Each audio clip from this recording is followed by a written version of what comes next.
మరి మీరు Andhra Pradesh aqua hyper committee సభ్యులుగా కొంతకాలం కొనసాగుతున్నారు. ప్రధానంగా మనం చూసుకుంటే aqua zone, non aqua zone, అసలు ఈ జోన్లు ఏంటండి? ఈ జోన్ల వల్ల ఆక్వా సాగు రైతులకి ఏమైనా ఉపయోగం ఉందంటారా లేదంటారు, లేకపోతే ఆక్వా సాగు మరింత కుదుటి పడిపోతుంది కదా? మీరు చెప్పింది కరెక్టే సార్, కానీ ప్రభుత్వానికి కూడా కొన్ని ఇబ్బందులు ఉన్నాయి. నేషనల్ గ్రీన్ ట్రిబ్యునల్ చాలా స్ట్రాంగ్గా ఉంది, సుప్రీంకోర్టులో కేసులు అవి కూడా నడుస్తున్నాయి. ఈ ఆక్వా జొనేషన్ కంటూ కొన్ని గైడ్ లైన్స్ ఉన్నాయి. ఆ గైడ్ లైన్స్కి రీచ్ అయినప్పుడు మాత్రమే వాటిని ఆక్వా జోన్గా డిక్లేర్ చేయాలి, కానీ ప్రతి చెరువుని ఆక్వా జోన్గా డిక్లేర్ చేసేస్తాము అనే అధికారం ఎవరికి లేదు. మరి అటువంటిప్పుడు ఆక్వా చెరువు తవ్వుకోవడానికి మరి పర్మిషన్ ఎలా ఇచ్చారంటారు? ఆ పర్మిషన్ ఇవ్వటం అనేది మీరు అన్నట్టు 100% తప్పండి. అదే పర్మిషన్ ఇచ్చిన రోజే అది ఆక్వా జోన్లో ఉన్న వాటికే పర్మిషను, నాన్ ఆక్వా జోన్లో ఉన్న వాటికి పర్మిషన్ ఇవ్వను అని ఒక నిర్దిష్టమైన ప్రణాళిక ప్రభుత్వం దగ్గర ఉండాల్సిన అవసరం డెఫినెట్గా ఉంది. మీరు చెప్పింది చాలా వ్యాలిడ్ పాయింట్. వన్స్ పర్మిషన్ 8 రకాల డిపార్ట్మెంట్లు పర్మిషన్ ఇచ్చిన తర్వాత ఇది aqua zone, non aqua zone అని అప్పుడు డిస్కషన్ తీసుకురావడం అనేది ఏ విధంగానూ సమర్థనీయం కాదు. దీనికి అసలు నివారణ ఏంటంటారు?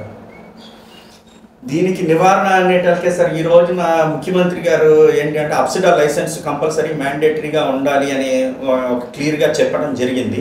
అది చాలా పాజిటివ్ విషయం, కరెక్టే. కానీ గ్రౌండ్ లెవెల్లో ఏం జరుగుతుంది అన్నది ముఖ్యమంత్రి గారి దృష్టికి వెళ్తుందా లేదా అన్నది మాకు తెలియదు. లైసెన్స్ తీసుకోవడానికి మెజారిటీ ఫార్మర్స్ రెడీగా ఉన్నారు, కానీ ఆ లైసెన్స్ ఇవ్వడానికి చాలా ఇబ్బందులు ఉన్నాయి. డిపార్ట్మెంట్ వాళ్ళు ఇవ్వలేని పరిస్థితి. దానికి ఎగ్జాంపుల్ ఏంటంటే లాస్ట్ గవర్నమెంట్లో మొత్తం రీసర్వే జరిగినాయి. వాటికి ఎల్పీ నెంబర్స్ జనరేట్ చేయడం అనేది ఈ రోజుకి జరగలేదు. ఆక్వా జోన్లో ఉన్నటువంటి ల్యాండ్స్ కూడా నాన్ ఆక్వా జోన్లో ఉన్నాయి. వాటిని ఆక్వా జోన్ కింద డిక్లేర్ చేయాలి అంటే 100% కల్చర్ ఉన్న చోట కూడా డిక్లేర్ చేయాలంటే ఎల్పీ నెంబర్స్ కావాలి అని చెప్పి దాన్ని పెండింగ్ పెట్టడం జరిగింది.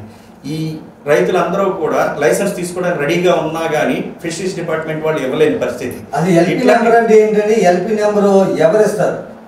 ఇదంతా కూడా కంప్లీట్గా రెవెన్యూ డిపార్ట్మెంట్తో ముడిపడి ఉన్న విషయం సార్. ఇక్కడ దురదృష్టం ఏంటి అంటే మనకి లైసెన్స్ కానించి ప్రతిదీ కూడా ఆక్వా ఇండస్ట్రీకి ఎక్కువ రెవెన్యూ డిపార్ట్మెంట్ని ఇన్వాల్వ్ చేయడం అనేది చాలా పెద్ద సమస్యగా ఉంది. రెవెన్యూ డిపార్ట్మెంట్ వాళ్ళకి ఫిషరీస్ డిపార్ట్మెంట్ వాళ్ళకి సఖ్యత ఉండదు. వీళ్ళు ఏ డేటా అడిగినా కానీ రెవెన్యూ డిపార్ట్మెంట్ వాళ్ళు ఇవ్వట్లేదు అని చెప్పి వీళ్ళు వాళ్ళని బ్లేమ్ చేస్తారు. ఇలా ఒకరినొకరు బ్లేమ్ చేసుకుని మధ్యలో రైతు అనేవాడు సఫర్ అవుతున్నాడు. ఈ ఎల్పీ నెంబర్స్ ఇవన్నీ సమస్య ఉంది అనే విషయం ప్రభుత్వానికి తెలిసినప్పుడు ఆ ఎల్పీ నెంబర్తో సంబంధం లేకుండా ఆక్వా జోనేషన్లో ఆ కండిషన్స్లో ఉండి ఎటువంటి ఇబ్బంది, ఆ అబ్జెక్షన్స్, ప్రాబ్లమ్స్ లేకుండా నాన్ గవర్నమెంట్ ల్యాండ్స్ అన్నీ పక్కాగా ఉన్నాయన్నప్పుడు డైరెక్ట్గా అప్సిడా లైసెన్స్ ఇవ్వడానికి కొంచెం సులభతరం చేసి అడిగిన రైతుకి అడిగినట్టు లైసెన్స్ వచ్చే విధంగా ప్రభుత్వం చర్యలు తీసుకోవాల్సిన అవసరం అయితే తప్పకుండా ఉందని మేము భావిస్తున్నాం. అంటే మీరు కమిటీలో సభ్యులుగా ఉన్నారు కదా, ప్రభుత్వానికి ఇటువంటి సూచనలు సలహాలు ఇచ్చారా లేదా? సూచనలు ఇవ్వటం జరిగిందండి. అప్సిడా యాక్ట్లో అమెండ్మెంట్స్ అనేవి చాలా వరకు అమెండ్మెంట్స్ అనేవి చేయటం జరిగింది. ఇంకా కొన్ని అమెండ్మెంట్స్ ఇట్లాంటి ఎల్పీ నెంబర్స్ ఇట్లాంటివి ఇవి ఉన్నాయి.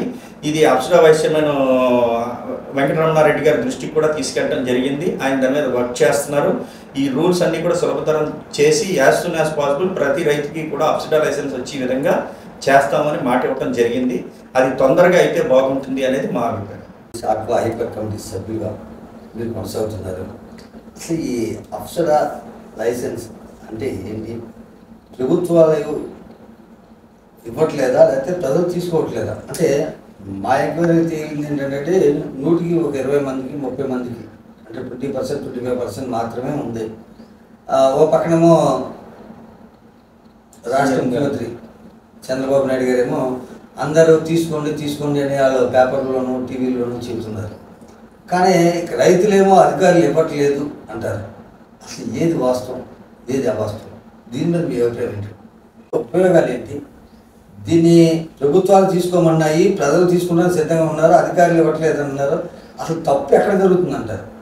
మనం తీసుకోవటం అనేది చాలా చాలా ఇంపార్టెంట్ అండి. అప్సిడా లైసెన్స్ అనేది ఏంటి అంటే రైతు డ్రైనేజ్ ఫెసిలిటీ కానీ లేదు కల్చర్లో పర్యావరణానికి ఎటువంటి హాని జరగకుండా అన్ని నామ్స్ ఫాలో అవుతున్నారు అన్న వాళ్ళకి ఇస్తారు అప్సిడా లైసెన్స్ అనేది. ఈ రోజున గ్రీన్ ట్రిబ్యునల్ కానీ ఎక్స్పోర్ట్స్ వాళ్ళు బయర్స్ కానీ చాలా చాలా విషయాలకి అప్సిడా లైసెన్స్ అనేది చాలా చాలా ఇంపార్టెంట్.